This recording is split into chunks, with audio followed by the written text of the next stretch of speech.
All right, hello, and welcome to this episode where we're going to talk about BDD or Body Dysmorphic Disorder and its correlation with OCD anxiety.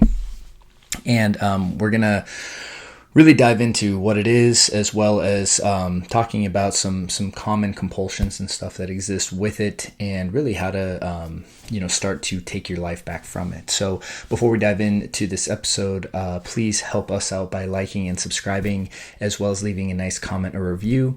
And also, if you're looking for support or help on your journey, we have some links right down in the notes, and you can also head over to restoredminds.com, and we have several options for you to get started there. So this episode, was kind of inspired from a question that we got from one of the viewers, and it's a lengthy question, so I'm not going to read everything, but there was some key takeaways from it. And really, it was a person talking about how they started to get caught up in aging, or like looking at their face and aging process, and how they were seeing more traditional talk therapists, and people were focusing on things like their relationship with their parents, or childhood belief structures, and trying to work at it from that angle.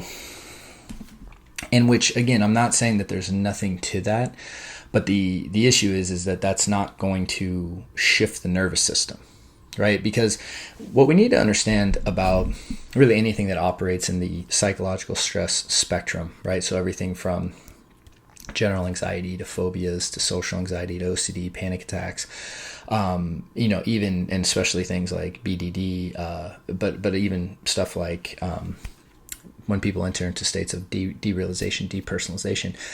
What we're talking about here is the nervous system, right? So the nervous system is designed to keep you safe. And if the nervous system is getting activated by a certain trigger, right, that's called neuroception, right? Or so essentially your nervous system is perceiving that there's threat and danger, right?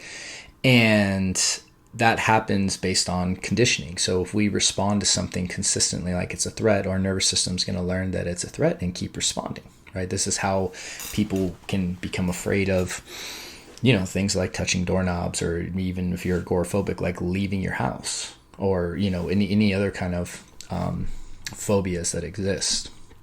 So the nervous system, though, it operates unconsciously. Like you don't tell your nervous system to shift into the sympathetic state, right? So you have the parasympathetic and the sympathetic, or so the fight or flight is the sympathetic, the rest and digest is the parasympathetic. You don't tell yourself like activate nervous system and then go into the fight or flight state. It happens unconsciously without you directing it.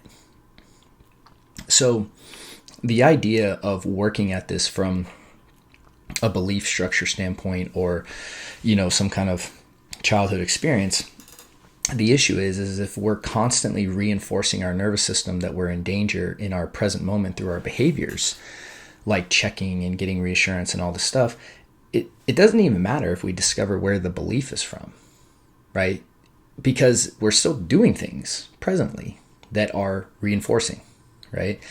So I thought this was an interesting, like the person wrote a very in-depth history, and what's so important is the only time that we can ever really even begin to work at a belief structure level to begin to restructure beliefs and challenge limiting beliefs or faulty beliefs is if the body feels safe enough to do so. So and this is in my experience, because when you are trying to, if the body is activated in fight or flight and you're trying to, again, think logically about this, number one, being in the sympathetic state blocks rational and logical thought. So that's number one. It doesn't make sense to try to do that. Like you have to get the nervous system to the place where it's feeling safe. And the way that we do that is by sending consistent messages of safety to the nervous system and brain by making sure we're not doing any safety behaviors, right? So with BDD specifically, all that to say, with BDD, Body Dysmorphic Disorder, what happens is the person gets hyper focused on certain things that have to do with their appearance, Could be weight, could be wrinkles, it could be, just, it could be a mole, a birthmark. I mean, whatever. I've seen all sorts of things. Hairline, right? Hairstyle, right?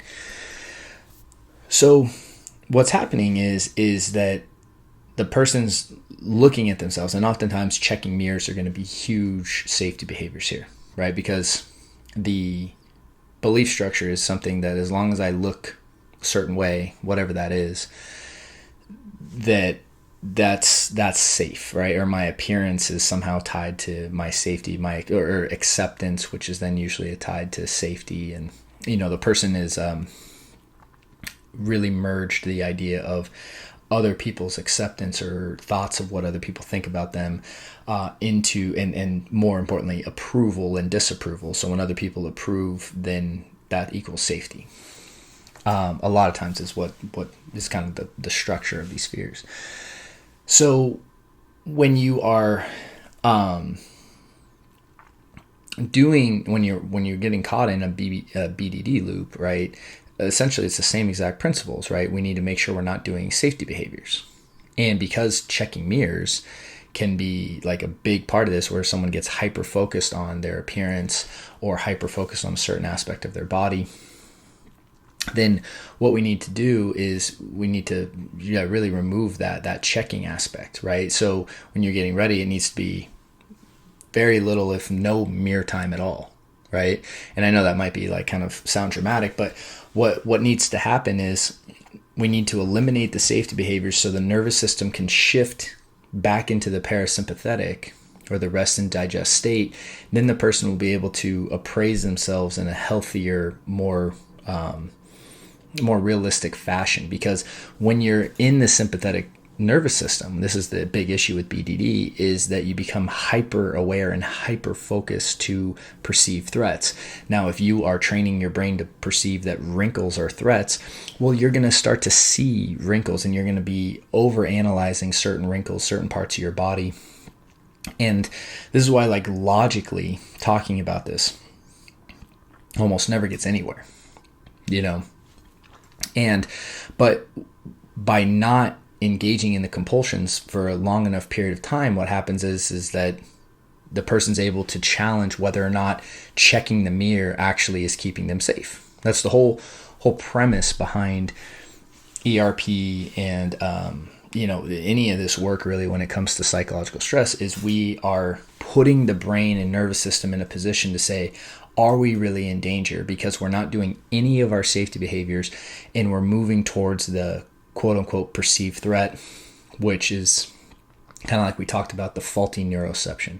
So neuroception is when we detect a threat. Faulty neuroception, when our system's going off and it is perceiving a threat when there's no real threat, right? So with BDD, if we're getting caught on certain aspects of our body, then what in any way, shape, or fashion, it could be muscle tone, stomach and kind of body fat or body image, right? I mean, there's all sorts of ways this can manifest. What we need to understand is if we're in the sympathetic nervous system, we're not going to see what we're looking at clearly. We're not going to see it like other people look at. We're not going to see it in the correct way. It's going to be distorted. It's going to be distorted through that lens of fear. So what we need to do first is we actually need to eliminate the safety behaviors so that the nervous system shifts, which will actually help us reappraise it in a healthy way. Then generally we'll be able to reintegrate the behaviors in a healthy way, right? So this is why, like, when people read about ERP, so like, let's just use a typical example of contamination. When someone hears about ERP, like, okay, the person, let's say an exposure is they're not going to shower for 48 hours because they have a unhealthy pattern of showering where they're spending 3, 4, or 5, hours showering every day. Well, by not showering for a period of time, or very, very limited washing, what happens is the brain's forced to challenge, like, hey, did we die? Did we experience a threat when we didn't shower for that 3-hour period, and then when it doesn't, it stops setting off the nervous system because it's training based on, it's picking up information based on your behaviors, which is training that stress response. So when we're talking about any of this, it's about resetting the nervous system to the point where the nervous system is actually reappraising the entire thing. So I hope that makes sense. And the more we do this, right, what happens is that the nervous system calms down and calms down and calms down.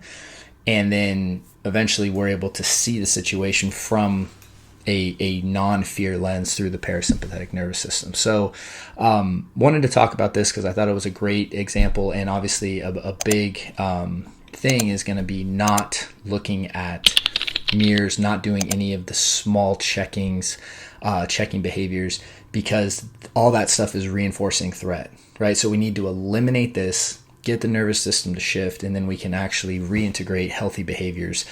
Just like a person who's showering all the time, it's not that they're not going to shower the rest of their life, but they need to do it in a way that's not reinforcing danger and threat. So, great question to the person who wrote this. And I wanted to talk about it because it's not something that we've talked a lot about on the show so far. So, great question. And if you have questions that you're interested in submitting, you can do that in the link down in the notes for a question for us to consider for the show. And with that said, wish you guys a great week, and I look forward to seeing you on the next episode. Hey there. So if you enjoyed that video, we've linked up a few more videos that we think you'd find helpful as well. And if you have found this helpful, we'd really appreciate your support by liking and subscribing.